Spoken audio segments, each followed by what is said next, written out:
Hi everybody, Stefan Molyneux from Free Domain Radio. I hope you're doing well. So recently, Mike Cernovich, Southern California lawyer, was interviewed on 60 Minutes, and they interviewed him actually for about an hour, but they slashed and sliced it down to a tiny box of fairly snipey hit jobbery, which we're going to have a little look at now. Now, for those who don't know, Mike is a friend of mine. I've always said that courage is the first virtue, because without courage, you really can't achieve any of the other virtues. He does display that virtue in abundance, and just wanted to put that out up front.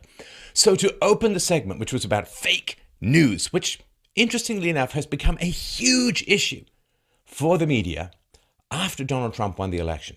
Does anyone seriously believe that the media would be wringing themselves into Victorian Gordian knots about fake news if Hillary Clinton had won the election? No. There's a competitor to the traditional influence of the mainstream media throughout American life and throughout the life of the West. There's a new competitor to the media, which is what's called the alternative media, or the unbiased media, or the unbought media, or the customer-focused media, or the has variety and diversity media, whatever you want to call it. So they're facing this challenge, and so they're doing this stuff on hit news. So the piece opened with Scott Pelley saying, "In this last election, the nation was assaulted by imposters masquerading as reporters." Now, I don't actually often agree with the mainstream media, and I don't think I would agree with them in the way that they would expect, but I actually do kind of agree with that. There were some imposters masquerading as reporters in the last election cycle. So, but assaulted, you see, assaulted, that's a loaded gun phrase, right? I mean, there were people out there with opinions that were different. There were people out there with some unsourced data, which of course is the mainstream media, but they're anonymous sources all over the place. But you're being assaulted, you see. It's not that there's information out there that you're going to have to sift through and come to your own conclusions about. You're being assaulted. That's already loaded. It's already fake news. He goes on to say, "They poisoned the conversation with lies on the left and on the right. Many did it to influence the outcome of the election. Others just to make a buck." Oh, Scott. The American media used to be a little bit more diverse. It's kind of been boiled down to the 6 major corporations, which now own 90+% of the American news organizations and the American news outlets and so on. Tons of conflicts of interest in the American media. Jeff Bezos of Amazon owns the Washington Post and has a fairly untrumpeted $600 million deal with the CIA, which may affect security coverage. Carlos Slim, robber baron in Mexico, owns significant portions of the New York Times, and he has a goal to push illegal immigration or legalization, because people from Mexico go to America and then send back remittances, which are then used to buy Carlos Slim's products in Mexico. So lots of conflicts of interest. So the idea that, particularly in Washington, where the vast majority of reporters donate to the Democrats, they are on the left. The idea that these true echo chambers of mainstream media, at least if you're in the alternative media, you have to research the mainstream media. If you're in the mainstream media, you're just all talking back and forth to each other, and it's a real echo chamber. So the idea that these Democrat reporters in Washington have no interest in influencing the outcome of an election, come on. The idea that reporters, or anyone in the media, or anyone who's breathing and doing anything in the remnants of the free market, might want profit, might want to make a buck. Christ almighty, to actually view this 60 Minutes thing, I had to sit through a whole bunch of ads. Oh no, I wonder if reporters who are significantly left want to influence the outcome of an election or make a buck. You see, they can't help themselves. They can't. This projection from the left, where they accuse you of what they themselves are doing, they don't even know it, and it's so predictable. But it gets even worse. Scott goes on to say, "The president uses the term fake news to discredit responsible reporting that he doesn't like." All right, so we're talking about fake news. We're talking about real facts, verified facts, professional news organizations, which we're going to get into in a moment. And he starts off by saying, "The president uses the term fake news to discredit responsible reporting that he doesn't like." See, Again, they can't help themselves. They're talking about real news versus fake news, opinion journalism versus fact-based journalism, because opinions, doesn't have to be sourced or anything. It's just what you think. I like ice cream. Look, there's my contribution. Where's my Pulitzer for reporting? But when they say the president uses the term fake news to discredit responsible reporting that he doesn't like, where the hell is the source for that? Where the hell are the facts about that? That's not sourced. That's pure opinion journalism. In 60 Minutes, where they're talking about an examination of fake news. Do you understand? They can't help themselves. It's a weird compulsion. So Scott Pelley at 60 Minutes goes on to say, but we're going to show you how con artists insert truly fake news into the national conversation with fraudulent software that scams your social media account. The stories are fake, but the consequences are real. Bum, bum, bum. And before we get into details, let's do the big picture, right? There's survey after survey after survey showing that the American public does not trust the mainstream media. It's abysmal. They just don't trust the American media. So they're going elsewhere for their facts. The second thing is the people on the left have a very, very big problem in that they predicted that Hillary was going to win, particularly the mainstream media on the left. Overwhelmingly, confidently predicted that Hillary was going to win and Hillary lost. So there's a huge crack in the narrative. And how on earth are you going to maintain any credibility when you keep getting things wrong? Let's just be as nice as possible. Let's not say it's lying. Maybe they truly believe it. When you keep getting things wrong and getting things wrong and getting things wrong and getting things wrong, why on earth should people believe you? Well, when you're doing badly in the marketplace, when your demographic, the people who watch you are all dying off because they're old, and when people don't believe anything that comes out of your mouth. Good evening, lied the mainstream media. Well, what do? Well, you can either improve your own product or you can attack your competitors. So let's be very, very clear about what is going on here.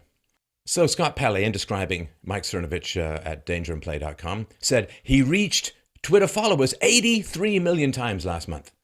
And Mike said, that was a slow month too. We hit 150 million sometimes. Now, in one of the other segments, the overtime segment, they reported from 60 Minutes that 60 Minutes gets 3 million Twitter impressions, right? 150 million Twitter impressions for Mike Cernovich, 3 million Twitter impressions for 60 Minutes. So this is supposed objective reporting when there's a clear conflict of interest in that 60 Minutes is attacking a competitor and a vastly more successful competitor in Twitter impressions than they are. So imagine that you're running some failing restaurant, some fantastic restaurant opens across the street, and they're taking away your business and you're going down, and people don't want to eat at your restaurant anymore because they don't trust the quality of the food. People have gotten sick, people aren't. So imagine you're the owner of the failing restaurant, massive successful restaurant opens across the street, and then you claim to write some objective review about the food in that restaurant. Oh, come on. Come on. Everybody knows it's not objective. They're hitting out at a competitor who's outstripping them. And rather than improve their own internal processes, rather than say, hey guys, real echo chamber in here, let's get some libertarians in here. Let's get some conservatives in here. Let's mix things up a little. Let's find a way to appeal to all the people who voted for Donald Trump. Gave him a massive electoral college victory. Let's shake things up in here. Let's redo things. Let's figure out where we've gone wrong, what we did wrong, and really improve our product. No. Let's not do that. Let's just call everyone else fake news. Yeah, that's really going to work. Because we never redefine things ourselves. We never call illegal immigrants undocumented migrants or whatever, right? Now, they complain a lot, of course, about people are falling for this fake news. And as Mike points out later, it's an epistemological problem. How do you know what is true and what is false? It's a big, challenging problem, right? Metaphysics, a study of what is real. Study of reality. What is reality? Epistemology, the study of truth. What is true? The ethics, the study of what you should do, what is moral, and so on. So they have a big problem with people not being able to differentiate fake news from real news. Strange to me why people on the left who seem to be big fans of government education would bemoan and mourn a population that has had 12 years of government education at a minimum, and yet don't seem to have any clue about how to differentiate truth from falsehood. And it's even worse. It's even worse on the left. On the left, the consumers of, quote, fake news as they define it, tend to be more educated, higher educated. So more education from government schools seems to lead to more susceptibility to what 60 Minutes calls fake news. So wouldn't you want to examine government education, maybe switch things up, change how things are done, how people are educated or not educated in America? No, because of course, government teachers, through their unions, sometimes voluntarily, sometimes involuntarily, while they shovel a lot of money at the Democrats, right? So has there been a problem with fake news in the past?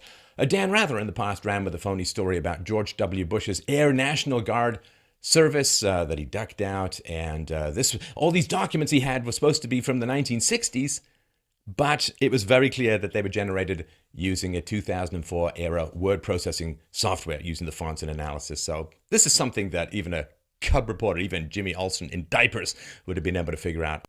You remember Brian Williams?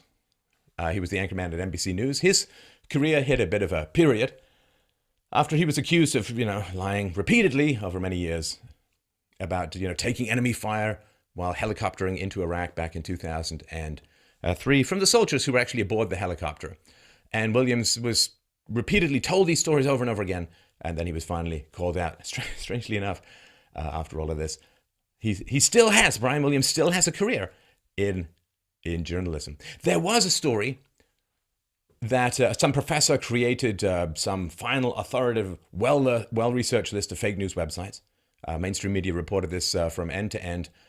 Turned out that the fake news website's authoritative list was in fact a fake news story. He was just some nutty left-wing activist who put it all together based on his own particular whims, which way his cats were pointing that day. There was no rigorous process, no academic review, no, just made up, right? There's Photoshop, there's dubbing, there's all of this kind of stuff that happens to pictures all the time. Anderson Cooper faked Syrian war footage by, he dubbed in sound effects and was playing these madcap, chaotic war videos next to a Syrian correspondent. Oh. Conan O'Brien, a comedian, talk show host, he compiled, you see this happening all the time if you watch the media. What he did was he compiled these tragic comic examples of local news broadcasts that are all repeating verbatim the same talking points in dozens and dozens of markets nationwide. Like they get their talking points, he's dark, right? They get these talking points and they repeat them. That's not news. Back in the 1950s, when Joseph McCarthy got a whole presentation of the truth about McCarthyism, you should check it out. McCarthy was vilified and remains vilified to this day for saying that there was significant communist infiltration of the State Department and other government departments in the 1940s and the 1950s. Well, when the Soviet cables were decrypted in the Venona project in the 1990s, a lot of this stuff was confirmed to be true, but you'll still hear the media talking about McCarthyism. Now, the fact that the media opposed and vilified and ended up destroying McCarthy for pointing out communist infiltration, the fact that they didn't take up these stories, the fact that they promoted communism in many, many ways, led fairly significantly to the fact that communists infiltrated the State Department, infiltrated relations with China, and ended up influencing the government, the American government, to hand over China to the communists, which resulted in the deaths of tens of millions of people. So yeah, fake news has real consequences. Remember George Zimmerman? I've got a presentation, one of my biggest, on the truth about Trayvon Martin and George Zimmerman. NBC edited a 911 phone call of George Zimmerman, right? That's the guy who shot and killed Trayvon Martin. And they edited it down to make him sound like a racial profiler when he was, in fact, responding to questions from the dispatcher. NBC back in the day said GM trucks explode, and they had very dramatic footage of it. And as it turns out, they'd actually, the NBC consultants had set off explosive miniature rockets beneath the truck just right before the crash. And that was not informed. The viewers were not informed of that recreation. Oh, the UVA, University of Virginia rape hoax, right? Rolling Stone. They retracted the story. They've now been successfully sued about this, about sexual assault on the campus of the University of Virginia. People got harmed when this came out. People were attacked. People were assaulted. Fake news has real consequences, right? Michael Brown, liberal journalists and other activists, the story that Michael Brown had hands up before being gunned down, don't, hands up, don't shoot. And this was all false. It was one of the things that sparked off the Black Lives Matter movement. And there was violent rioting in Ferguson and other places around the world. Now, the forensic facts of the case showed that this hands up, don't shoot, false. And that police officer Wilson was justified in shooting Brown, who was charging him down after trying to grab his gun. Right? So fake news, yes, it has real consequences. People get really harmed. And if you look at the amount of anger that was raised in the black community by this argument continually, or this perspective put forward by the mainstream media, that black officers are just shooting down young black men for sport, for fun. Well, police officers have been shot in response to this. Yeah, fake news has real consequences. You know, when you keep trumpeting out, Donald Trump, he's literally Hitler. It's going to be a disaster. It's going to be the end of the world. Well, when people get angry, they go and beat up protesters. Like, there are real consequences. Way back in the day, this is one of the worst. This is one of the worst. New York Times reporter Walter Duranty. Ugh, wretched. So he actually helped Joseph Stalin, right? Communist Russian dictator, conceal what's called the Holodomor, right? Which is one of the worst crimes against humanity ever perpetrated, at least in the 20th century. This was the forced starvation of over 1.5 million people in Ukraine between 1932 and 1933. And he actively covered this up, got a Pulitzer, which has never been rescinded. Just astounding. In the conversation between Mike and Scott, which is presaged, right? What comes right before it is a guy who openly says that he makes up stuff and doesn't believe what he says, and he's writing fiction and making money out of creating stories about, you know, Ebola quarantines and stuff like that. So that is, of course, that's fake news, but that's completely admitted to be fake news. It's all clickbait, it's made up stuff. And the guy says he's writing fiction, he's making stuff up. Now, in the same category, of course, they put Mike. See, they put that first to make you think, oh, this is what fake news is, just people making stuff up. And then they put Mike in. It's just all manipulation and nonsense, right? The question around Hillary's Parkinson's quote diagnosis, right? So there was a doctor out there who, you know, claims he has some experience with Parkinson's, who says that he thinks Hillary Clinton has Parkinson's. And, you know, Mike Cernovich republished this, and he said, you know, critique this and review it and so on. And this is brought up in the conversation between Mike and Scott from 60 Minutes. And Scott says that this story, quote, got so much traction, it had to be denied by Clinton's doctor and the Parkinson Foundation. Because the problem is, of course, that this doctor had not examined Hillary Clinton. And I don't know, I mean, obviously Hillary Clinton's doctor had examined her, but the Parkinson's Foundation had not. So if it's wrong to provide medical advice or information without examining someone, then why bring up the Parkinson's Foundation rejection of the claim that she had Parkinson's when they have not examined her either?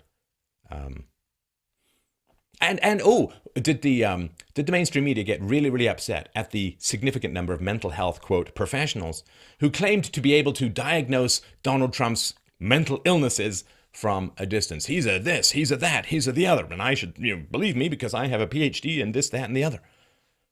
Were they calling this fake news? Come on. Hillary's health was an issue. She's fallen over, she's coughing up half a lung sometimes. And she herself claimed memory loss from a head blow when she was talking to the FBI, as she seemed to do every other day. So, yes, there was an issue with Hillary Clinton's health. Now, Scott says when she fell over, right, at the 9/11, after the 9/11 speeches, she fell into the van. Scott said she had pneumonia. Like it's a fact. Well, of course, the fact is within the same day. First of all, she goes and stays at her daughter's apartment where there are kids around, and then she's hanging out with a kid later. You know, if you got pneumonia. No, it was the non-transmittable kind. All right. So Scott says she had pneumonia. It's a fact, which denies the Parkinson's diagnosis. And Mike asked quite reasonably, how do you know that? Who told you that? And Scott says, the campaign. Oh, Scott, don't go in with Mike without being aware of this kind of stuff. Mike says in the headshot heard around the rhetorical world, why would you trust the campaign? Why would you trust the campaign? Have the campaign examined? That's the end of the quote, right? Have the campaign examined her physically? She has pneumonia, and I know it because Hillary's campaign told me. Why would you trust the campaign? Perfectly legitimate question. Scott does not answer it. Pivots. The point is, he moves on to something else. And everyone can see that he's not answering. He's not answering the question. And the way to dispel any questions about Hillary's health would be for Hillary to release her health records. Now, the media was all over Donald Trump releasing his tax records so that they can provoke class envy and so on.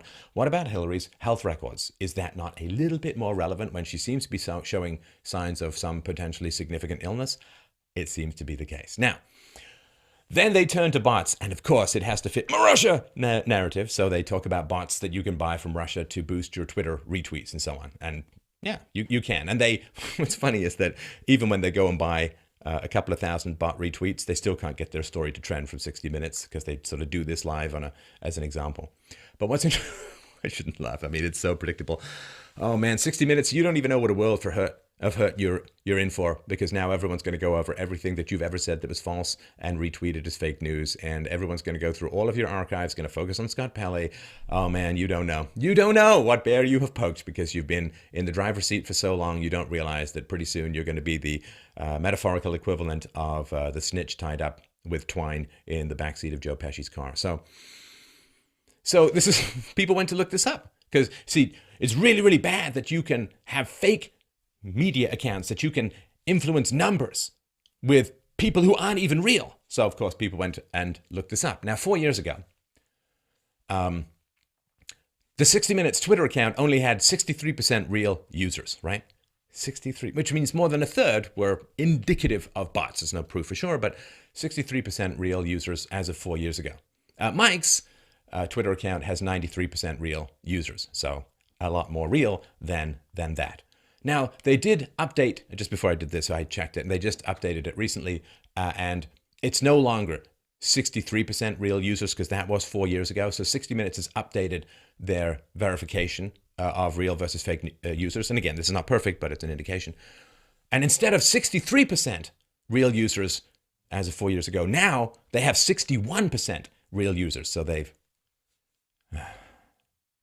gone the wrong way. They've gone the wrong way. Now, the question is that they keep using these adjectives, right?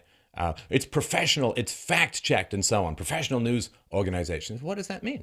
Well, it means that, I guess, what does it mean? You've gone to school and you've learned in the social justice warrior paradise of reporting school how to hate white people. I don't know. But yeah, 6 corporations control 90% of the news. Now, do these corporations have any kind of agenda? The fact that Democrat central newsrooms, do they have any kind of agenda?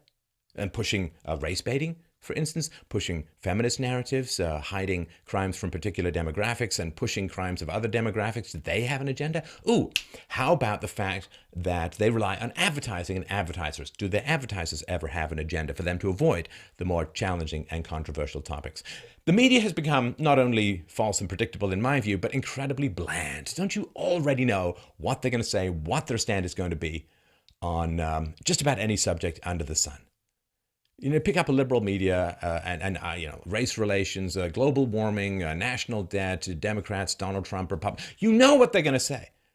The alternative media is winning because we're not boring. We'll actually take on challenging and difficult topics. We'll bring on people who disagree with us. We will not, lick the legs of one guy and then try and sucker punch the next guy because we don't like him. I mean, we're not boring. We're not boring. We're interesting. We're actually able to do challenging, controversial topics. Now, of course, certain outlets are trying to shut that down with demonetization and so on. Too controversial, too interesting, too factual. Blah. So, of course, I mean, saying that your enemy has an agenda is indicating subtly, and maybe not so subtly, that you don't have any kind of agenda, which is nonsense. I mean, one of the things that is said about people not on the left, and I think it's true, and they'll say it themselves, is that people on the left claim to have no bias, no agenda. We're objective. It's facts. It's objective. And people on the right say, we have an agenda. We have a bias, and we're open about it. Who's more honest? And then they complain in the segment about internet echo chambers. Ooh, internet echo chambers. Boy, wouldn't it be tragic if the newsrooms in America didn't even remotely reflect the spread of political opinions in America. Boy, wouldn't that be a real echo chamber? So then we get to the meat of the matter. And maybe I've had a bit of an influence on my friend, or maybe he came to this by his own speed and motor, but comes down to the fundamental question. And I am so happy that this fundamental question is being asked in such a widely disseminated platform as 60 Minutes, because it's really the meat of the matter. So Scott Pele asks, Mike, how do you decide if something is true? And Mike says, how does anyone decide? That is an epistemological question. Mwah! Beautiful. Beautiful. First time that word has reared its head in the mainstream media since, I don't know, the trial of Socrates. No, actually, Socrates would never use the word epistemological either. But anyway, that is an epistemological question, says Mike. What is the nature of truth? How does anyone ascertain what is true or is false? It's a big question. Billions of man-hours have been burned up over thousands of years to try and corner that question. It's a moving target. It's a challenging target. And we need the rigid discipline of reason, evidence, philosophy, and so empiricism to hang on to the truth, which is a soap slippery son of a bitch, frankly. So, what is the nature of truth? How do you know what is true and what is false? What is epistemologically valid? Great question. And Scott, and it's a trap. Because if Scott says, well, it's really hard to figure out what is true and what is false, then that's honest, but then the whole segment on fake news collapses. So Scott has to say that it's easy. So Scott says, well, you ask questions, you verify the information. It's not that hard. Asking questions is... What is that? What are the hit dice of an adult red dragon in 2nd edition AD&D rules? You ask questions. You verify the information. How do you verify the information? How do you even choose which segments to run? It's a big question. How do you choose when and how you're going to do a story on fake news? What's your agenda? What's your purpose? What's your goal?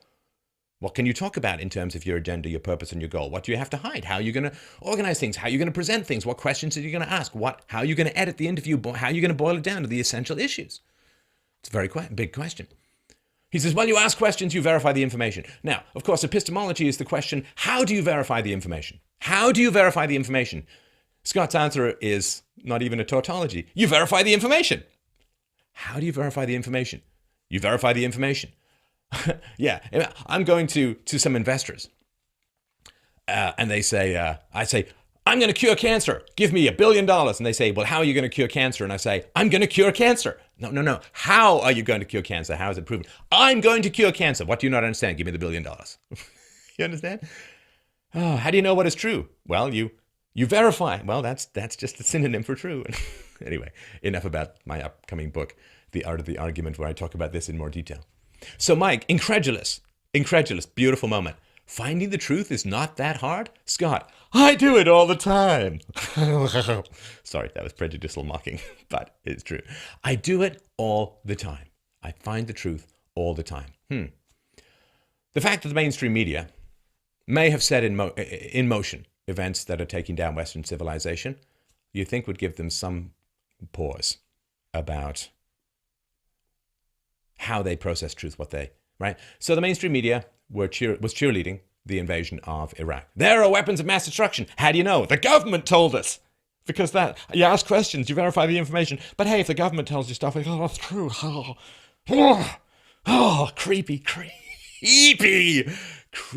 Creepy, ice-chilled squid arms reaching out to rip out your heart and mind from the chilled spinelessness of leftist jellyfish indoctrination. So, good Lord.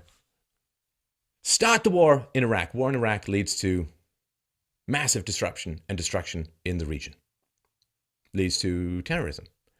Arguably leads to Syria, destruction of Libya, founding of ISIS, floods of migrants into Europe. I mean, come on. Is there no humility, no sense of what the hell did we do wrong? No guilt, no shame, no horror? How do these people how to get out of bed in the morning? And Mike rightly points out that there are two worlds, which is around what the definitions of truth are. That is fantastic. The fact that different definitions of truth lead to different worldviews that are utterly irreconcilable is exactly right. I've been saying it for years and years and years. I got a whole 17-part Introduction to Philosophy series, which you can find right here on YouTube. That is an excellent question. Once people understand the definitions of the essence of civilization, What do you define as moral, as right, as true, as good, as civilized?